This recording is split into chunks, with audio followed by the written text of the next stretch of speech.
Boa tarde, amados irmãos.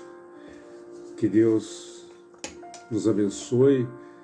Eu fico muito feliz de poder mais uma vez estar aqui com cada um de vocês. É sempre uma alegria, é sempre um prazer a gente poder falar desse amor maravilhoso que é o amor do Senhor Jesus em nossas vidas. E hoje, mais uma vez, eu gostaria de falar com relação à palavra de Deus, a Bíblia. Você sabe o que significa Bíblia? A Bíblia, na realidade, significa conjunto de livros. Ela é composta por 66 livros. E esses 66 livros foram escritos por mais de 40 autores das mais variadas culturas, das mais variadas origens, das mais variadas ocupações, durante um período de 1.600 anos. Então essa palavra, ela se torna viva, se torna eficaz em nossas vidas pela unção do Espírito Santo. E é nisso que nós vamos meditar hoje. Nós vamos falar a respeito da palavra de Deus dentro daquilo que foram os sofrimentos de Cristo. Vai ser o nosso tema de hoje. Nós vamos dividir esse tema em 3 partes, para que a gente possa fazer com bastante calma, com bastante sabedoria e bastante discernimento daquilo que Deus tem para falar conosco. Então a primeira pergunta que temos hoje na questão do nosso estudo é: para que propósito Cristo veio ao mundo? Vamos ler lá em 1 Timóteo 1, versículo 15. Fiel é a palavra e digna de toda aceitação, que Jesus Cristo veio ao mundo para salvar os pecadores, do qual eu sou o principal. Então esse foi o propósito de Cristo vir ao mundo. Quando Deus o enviou ao mundo, ele enviou para salvar os pecadores. Aí Paulo complementa aqui, dos quais eu sou o principal. E eu também me incluo nessa colocação. Então, esse foi o propósito de Cristo vir ao mundo.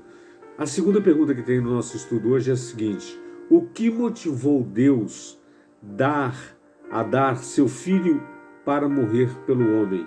Qual foi essa motivação? O que fez Deus enviar o seu único Filho aqui na terra para morrer pelo homem?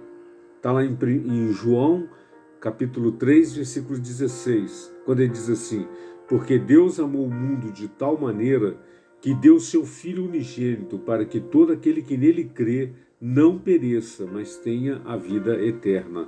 Então essa foi a motivação maior de Deus ao dar Jesus Cristo para cada um de nós. Ele nos deu para que todo aquele que nele crê não pereça, mas tenha a vida eterna. É a fonte de amor que Deus é.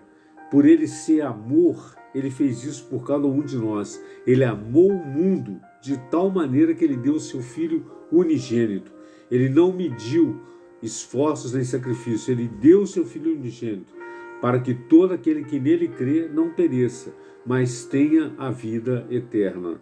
Então, se você hoje tem um desejo de viver a plenitude de Deus em sua vida, deixar Deus agir na sua vida, deixar Deus ser o Senhor da sua vida, você render o seu coração ao Senhor Jesus Cristo, você pode ter certeza que você vai estar incluso dentro desse versículo, para que todo aquele que nele crê não pereça, mas tenha a vida eterna.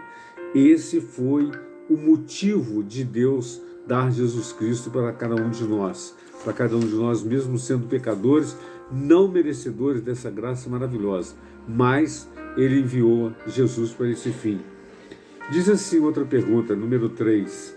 O que disse o profeta que Cristo teria de suportar? A resposta está lá no livro de Isaías 53, 7 e 8.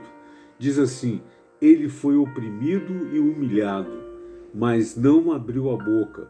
Como o cordeiro foi levado ao matadouro, e como ovelha muda perante os seus tosqueadores, ele não abriu a sua boca.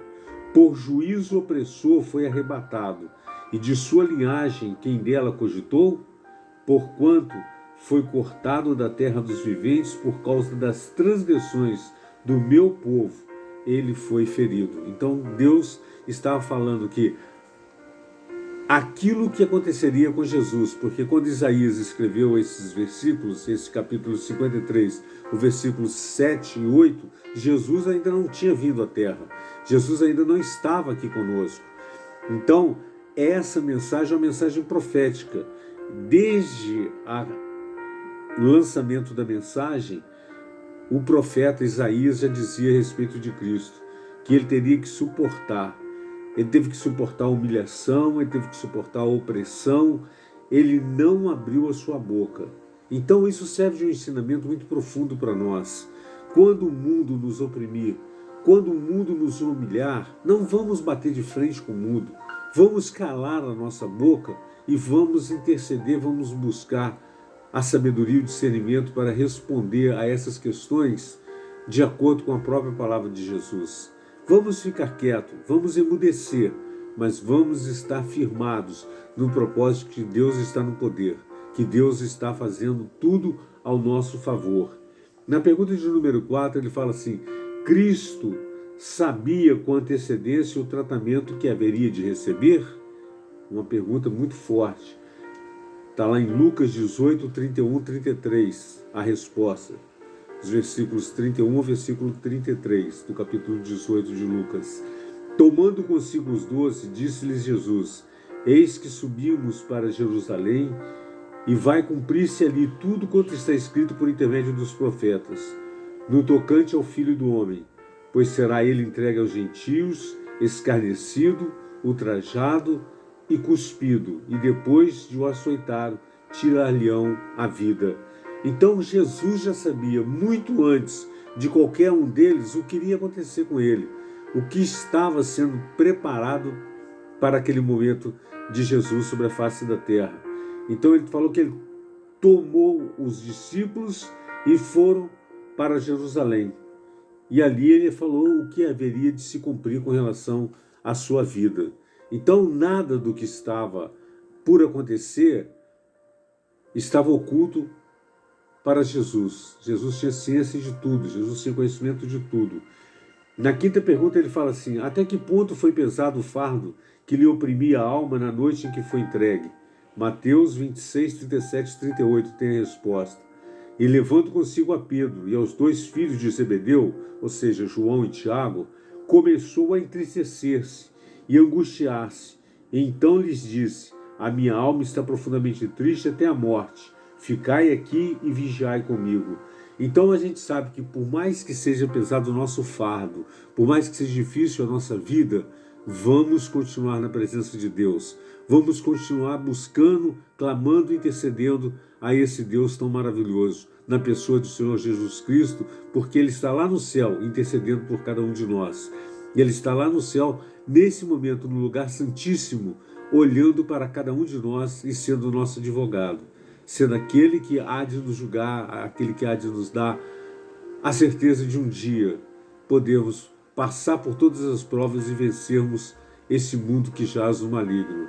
Que Deus nos abençoe, que Deus nos proporcione uma boa semana, que Deus seja nosso mediador de todo o tempo e em todo lugar. Vamos fazer a nossa oração, Senhor. Nós te agradecemos, te louvamos, te bendizemos por essa mensagem que aqui foi colocada, que a Tua palavra possa ser viva e eficaz em nossas vidas e que tenhamos a sabedoria e o discernimento para vencer o mundo como o Senhor venceu. Que Deus nos abençoe em nome do Senhor Jesus. Amém. Eu só peço a vocês, amado irmão, que compartilhe, clique aí, dê o seu like, inscreva-se para que as pessoas possam usufruir dessa palavra também, que nós possamos fazer acontecer o desenvolver dessa palavra tão maravilhosa que é a palavra de Deus. Que Deus nos abençoe. Nós precisamos muito de você nesse sentido de nos ajudar a divulgar esses vídeos.